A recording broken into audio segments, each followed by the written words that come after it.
आजादी मिली 15 अगस्त 1947 को, तो हमने हमारा संविधान बनाना शुरू किया और भारत का संविधान बनके तैयार हुआ 26 जनवरी 1950 को। इसके लिए एक संविधान सभा का निर्माण किया गया। उस संविधान सभा में 296 सदस्य थे, जिन्होंने 11 महीने और 18 दिन काम करके संविधान तैयार किया। लेकिन 11 महीने और 18 दिन में काम कुल 166 घंटे हुआ और उसमें संविधान तैयार हो गया। भारत का संविधान दुनिया का सबसे बड़ा संविधान है। इतना बड़ा लिखित संविधान दुनिया के किसी देश के पास नहीं है जो भारत के पास है। 395 तो अनुच्छेद हैं, जिसको हम आर्टिकल्स कहते हैं, और इतना मोटा सा पूरा पुस्तक है, शास्त्र जैसा, आप कभी भी खरीद के देख सकते हैं। दुनिया के किसी देश में इतना बड़ा संविधान नहीं, हमने बनाया।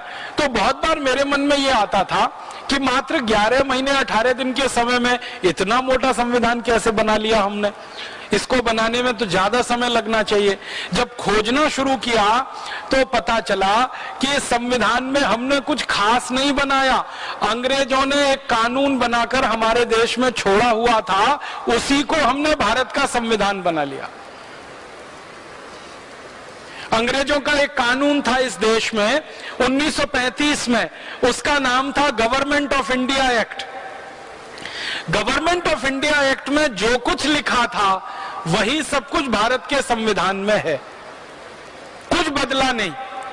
और गवर्नमेंट ऑफ इंडिया एक्ट अंग्रेजों ने बनाया था भारत पर राज्य करने के लिए, भारत को गुलाम बनाने के लिए और भारत पर साम्राज्य स्थापित करने के लिए। उसी को पूरा का पूरा संविधान के रूप में हमने स्वीकार कर लिया। तो संविधान सभा में जो बड़े बड़े नेता शामिल हुए थे ना, उनके बयान अगर आप पढ़ेंगे तो आप हैरान हो जाएंगे। हमारे देश की संविधान सभा की जो ड्राफ्टिंग कमेटी थी, उसके चेयरमैन थे डॉक्टर भीमराव अंबेडकर।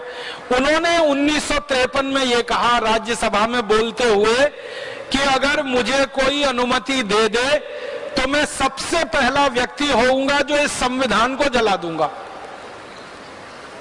पत्रकारों ने उनसे पूछा कि आप इस संविधान के निर्माता हैं और आप ही इसको जलाने की बात कर रहे हैं। तो डॉक्टर भीमराव अंबेडकर ने कहा था कि इस संविधान से भारत के किसी नागरिक का भला नहीं होने वाला। क्यों नहीं होने वाला? क्योंकि जल्दी जल्दी में बनाया गया ये संविधान है। और उन्होंने बहुत बेबसी से ये कहा था कि मेरे पास कोई चारा नहीं था, इतने कम समय में संविधान बनाना था और अंग्रेजों की तरफ से हमको ये गवर्नमेंट ऑफ इंडिया रूल या गवर्नमेंट ऑफ इंडिया एक्ट का ड्राफ्ट दिया गया था। आधार उसको बनाकर और दुनिया के दूसरे देशों के संविधानों में से कुछ चीजें निकालकर ये भारत का संविधान तैयार हो गया।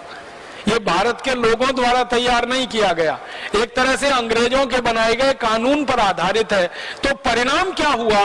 वो संविधान बनने के और लागू होने के पिछले 60 सालों में ही 94 से ज्यादा उसमें संशोधन हो गए।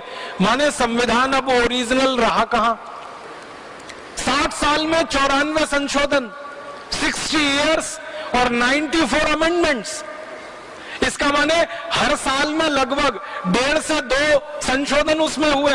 इसका माने इतने संशोधन किसी संविधान में तभी हो सकते हैं जब उसमें कोई बहुत बड़ी खराबी हो या कमी हो या कोई बड़ी बुराई हो, वरना इतने संशोधन होने का कोई कारण नहीं है।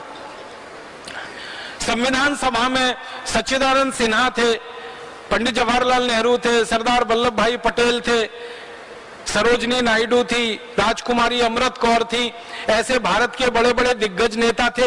इनके बयानों को अगर आप पढ़ेंगे तो हैरान हो जाएंगे। ये सबके सब ये कह रहे हैं अपने बयानों में कि भारत के शहीदों ने, क्रांतिवीरों ने जिस कल्पना से देश की आजादी की लड़ाई लड़ी है, उस कल्पना को ये संविधान कहीं भी पूरा नहीं करता और शहीदों के सपने इस संविधान से पूरे नहीं हो पाएंगे, ये पक्का है। और उनके बयान आज हमारे सामने है। 63 सालों में हमें दिखाई दे रहा है कि यह संविधान ना देश का भला कर पा रहा है, ना समाज का भला कर पा रहा है। ये एक बड़ी भारी हमसे भूल हो गई। अच्छा होता हम छोटा संविधान बनाते, लेकिन मौलिक होता, अपना होता, अंग्रेजों के कानून की नकल नहीं होता। अंग्रेजों का कानून जो गवर्नमेंट ऑफ इंडिया एक्ट, वो तो हमारी गुलामी के लिए था, उस पर आधारित हमारी आजादी का संविधान कैसे अच्छा हो सकता है। दोस्तों, सबसे पहले तो चैनल सब्सक्राइब करें, फिर लाइक, कमेंट और शेयर करें, और हाँ, हमारा एंड्रॉयड ऐप डाउनलोड करना ना भूलें।